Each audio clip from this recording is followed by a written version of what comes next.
কৃষ্ণ কলি আমি তারিয়ে বলি।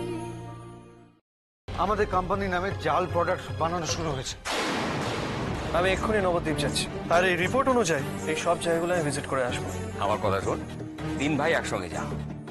আজ কিন্তু আমার বিয়েতে তোকে গাইতেই হবে, আমার আবদার তোকে রাখতেই হবে। এখানে আমি মনের আনন্দে গাইবো, আমার কৃষ্ণ আমাকে ঠিক বুঝবেন। কি হলো? টায়ারটা গেল। কোনো মানে হয় বল? দেরি হয়ে যাচ্ছে। বাহ,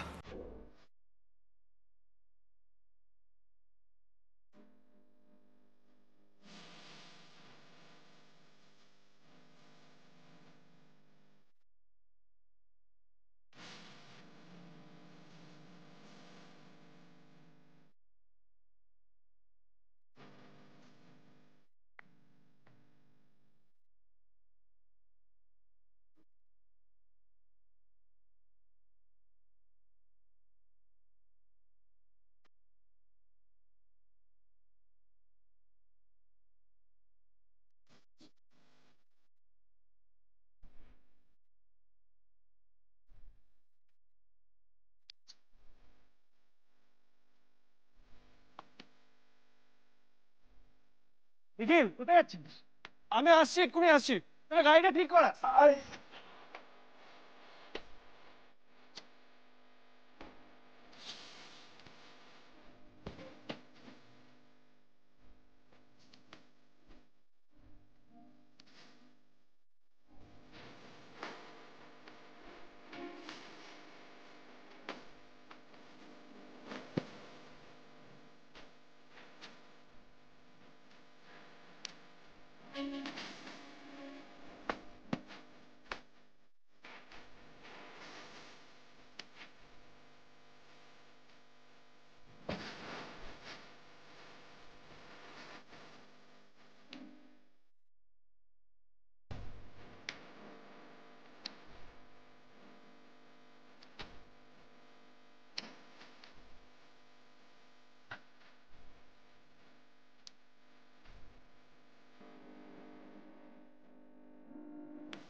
শুনছেন?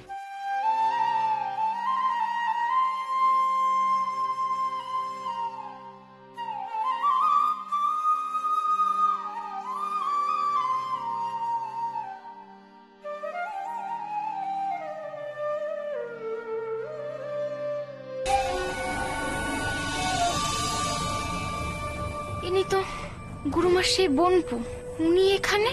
কিছু মনে করবেন না, অনেক দূর থেকে গানটা শুনে এত ভালো লাগলো, গানের টানে এখানে চলে আসলাম। আসলে গানের গলাটা না আমার খুব চেনা চেনা লাগলো। কে গাইছিলেন গানটা? এখানে কার গলা আপনার চেনা চেনা লাগছিল কি করে বলি বলুন তো? আজ আমার শোয়ের বিয়ে, তাই আমরা সবাই মিলে গান গাইছিলাম আর ধামাই নাচ করছিলাম। ও আচ্ছা।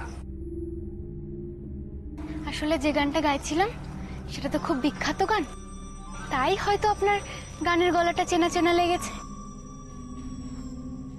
তাই হবে হয়তো। আপনারা তাহলে আপনাদের সইয়ের বিয়েতে আনন্দ করুন, আমি যে এখানে আচমকা চলে আসলাম, প্লিজ কিছু মনে করবেন না। চলি।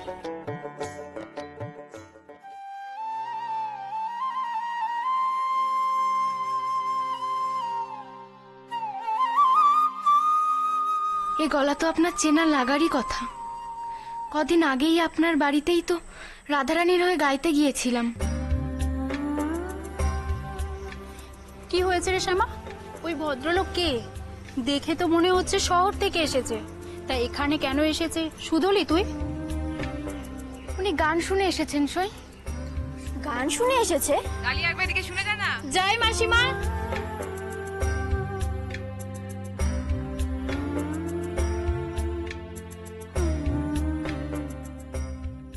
মা, তোমার একটা জিনিস দেখাতে আনলাম। কি গো?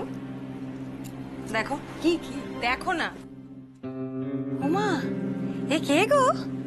কি সুন্দর। হ্যাঁ, কি ফর্সা গায়ের রং। হ্যাঁ, আমি বলছি, প্রথমে তো ভেবেছিলাম তোমাকে দেখাবোই না, কিন্তু তারপর আবার তুমি সকালে নিখিলের বিয়ে নিয়ে যেরকম উতলা হয়ে পড়লে, তাই ভাবলাম ছবিটা দেখিয়ে দিই। আগে বলো পছন্দ হচ্ছে কিনা তোমার। দেখি দেখি।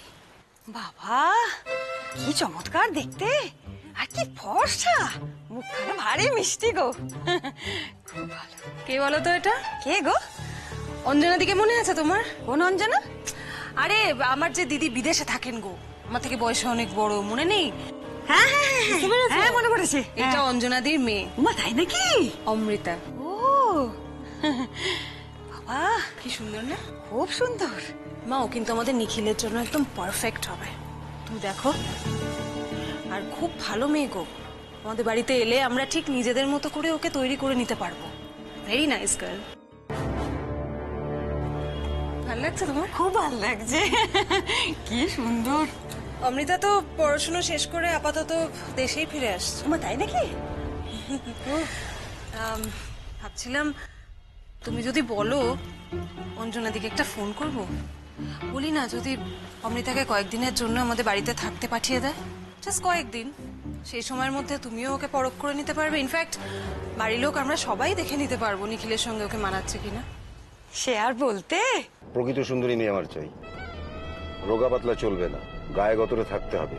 আর সবচাইতে জরুরি যেটা হলো সেটা হলো একেবারে ধবধবে ফর্সা মেয়ে আমার চাই। দরকার পড়লে বম্বে থেকে মডেল তুলে নিয়ে এসো। ঈশ্বরের আশীর্বাদেও ওইটুকু টাকা আমার আছে, যা লাগে দিয়ে দেবো। পাত্রীর খোঁজ তো শুরু হলো, এবার দরকার আমার পাত্রের খোঁজ করা।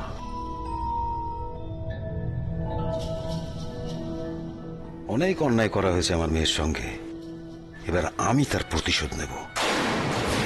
হরে কৃষ্ণচরণ, আমার বদলার আগুনে তোমার মেয়েকে একটু পুড়তে হবে। আরে কোথায় গেছিলি তুই? তোকে নিয়ে টেনশন করছিলাম। গাড়ির টায়ার ঠিক হয়ে গেছে, চ এগোই এবারে। আরে চ ভাই, টায়ার ঠিক হয়ে গেছে।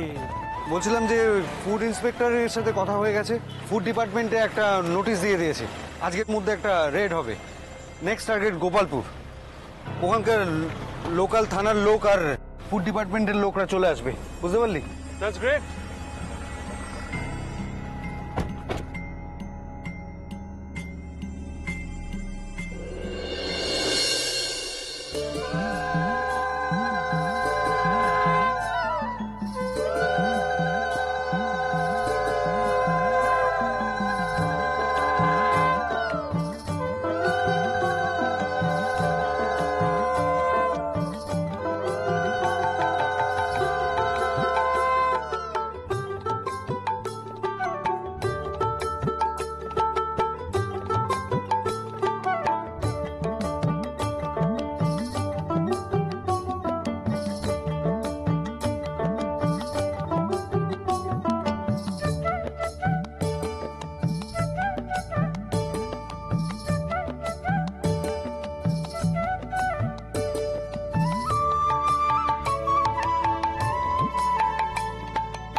এই নতুন জীবনের জন্য অনেক শুভেচ্ছা সই। শ্রীকৃষ্ণের কৃপায় তোরা খুব সুখে থাক। ভগবান করুক এবার শ্বশুর বাড়ি থেকে ফিরে যাতে তোর বিয়ের পাকা খবরটাও পাই রে শ্যামা। তোর এই আশা পূরণ করার মতো সাধ্য ঠাকুরেরও নেই রে মৌ। মৌয়ের আশা বলছিস? আমার তো মনে হয় স্বয়ং ঠাকুর আশা করবে না শ্যামার বিয়ে হতে পারে। শ্যামার বর বানাতে ঠাকুর ভুলেই গেছেন। একদম ঠিক বলেছিস তোরা। হয়তো আমার ভাগ্য লেখার সময় কৃষ্ণ বিয়ের কথাটাই ভুলে গেছিলেন। যাকগে, তাতে কি, তোদের বিয়ে দেখার সৌভাগ্য তো আর লিখতে ভোলেননি। আমি এতেই খুশি। এবার যে আমায় যেতে হবে সই, তুই তো জানিস বাড়িতে আমার ভাইটা কত অসুস্থ। গোপালপুর বাজার থেকে ওষুধ নিয়ে তারপর বাড়ি ফিরতে হবে। আর একটু বসে যা না শ্যামা। না রে ভাই, এখন না বেরোলে যে ওষুধগুলো আর পাবো না। ওনারা যে খুব তাড়াতাড়ি দোকান বন্ধ করে দেয়। তাছাড়া তাড়াতাড়িও তো বাড়ি ফিরতে হবে না। আসি সই, আসি রে। সাবধানে যাস শ্যামা।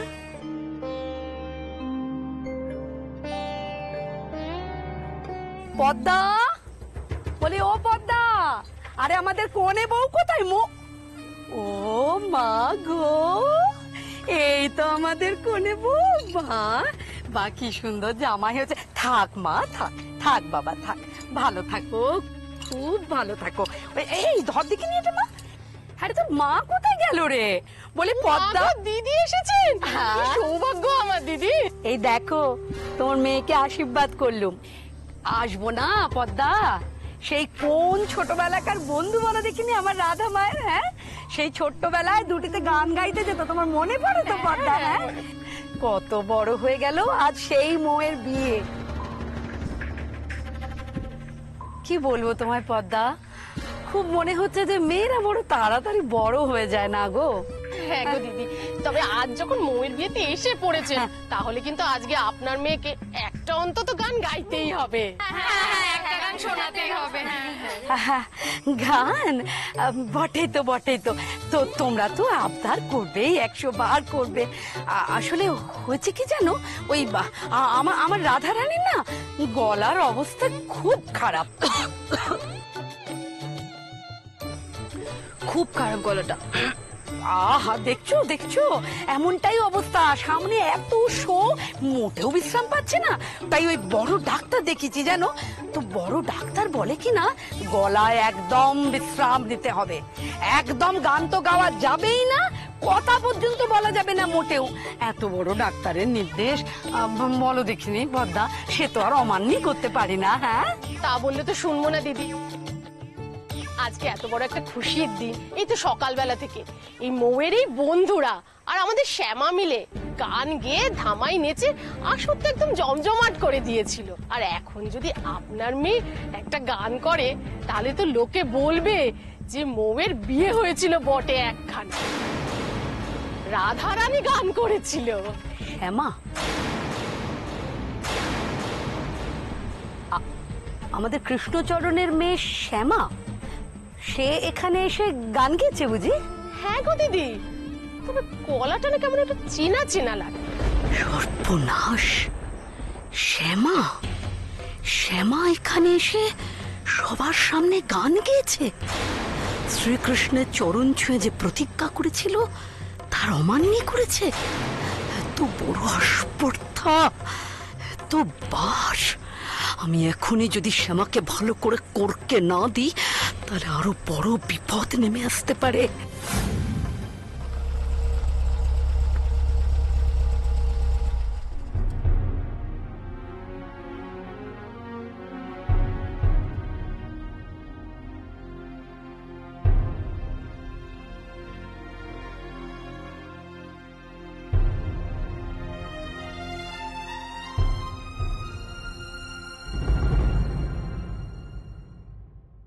আপনি পেছন দিয়ে যান তো।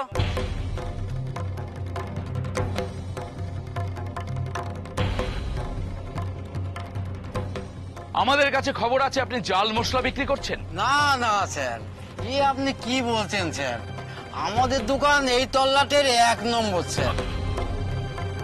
আপনার সুস্বাদু গুঁড়ো মশলার প্যাকেটগুলো একবার দেখান তো। দেখাচ্ছি দেখাচ্ছি স্যার, দেখাচ্ছি। এই কি এই প্যাকেটে তো ট্রেডমার্কই নেই। সে কি, আপনি ট্রেডমার্ক ছাড়া মশলা বিক্রি করছেন? আবার বলছেন যে জাল মশলার ব্যাপারটা গুজব।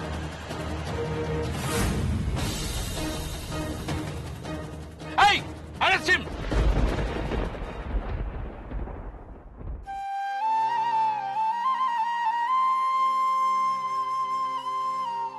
চলুন। বলা নেই কোয়া নেই, পুলিশ হঠাৎ এসে খোঁজাখুঁজি শুরু করে দিল কেন? হরিদাকে খবর দে একবার।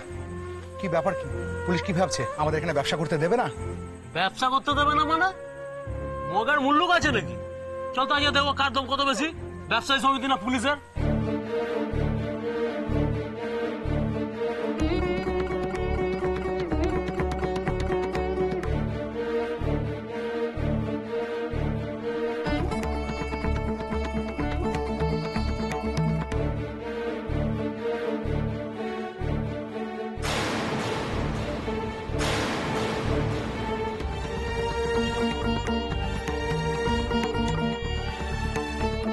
পুলিশকে আর একদম দিলে আমরা কিন্তু ভরপেট কেস খেয়ে যাবো। প্রত্যেকটা দোকানদারকে কিন্তু খাড় খাইয়ে দিতে হবে, ঠিক আছে? পুলিশকে কোনো দোকানে ঢুকতে দেওয়া যাবে না, ঠিক আছে? ও দাদা,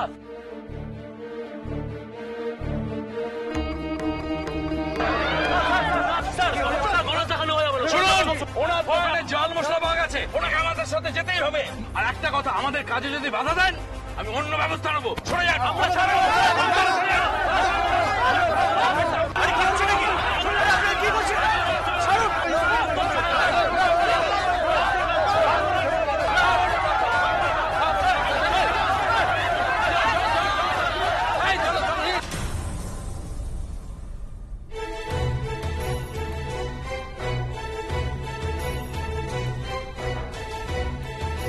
এত গন্ডগোল কিসের দাদা? দেখতে পাচ্ছেন না পুলিশ রেড করেছে। এই তোমরা সবাই এসো, তাড়াতাড়ি এসো।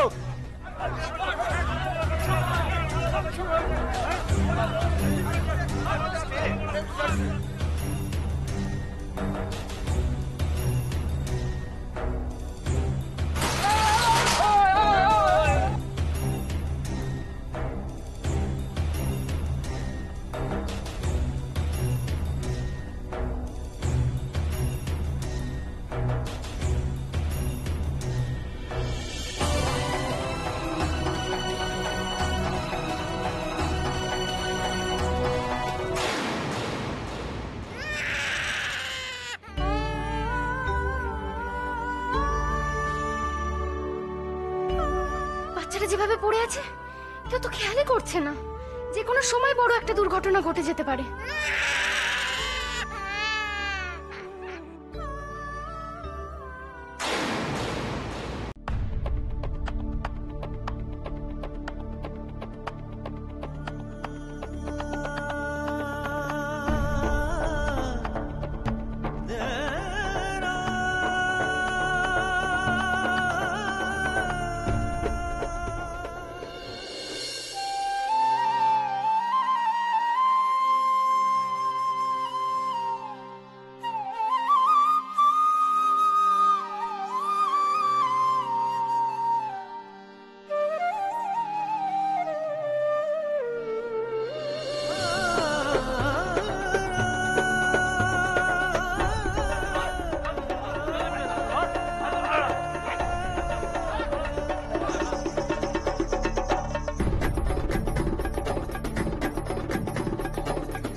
আজ আপনাদের জন্য আমি আমার ছেলেকে ফিরে পেয়েছি।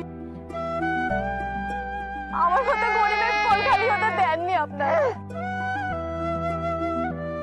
ভগবান আপনাদের মঙ্গল করুন।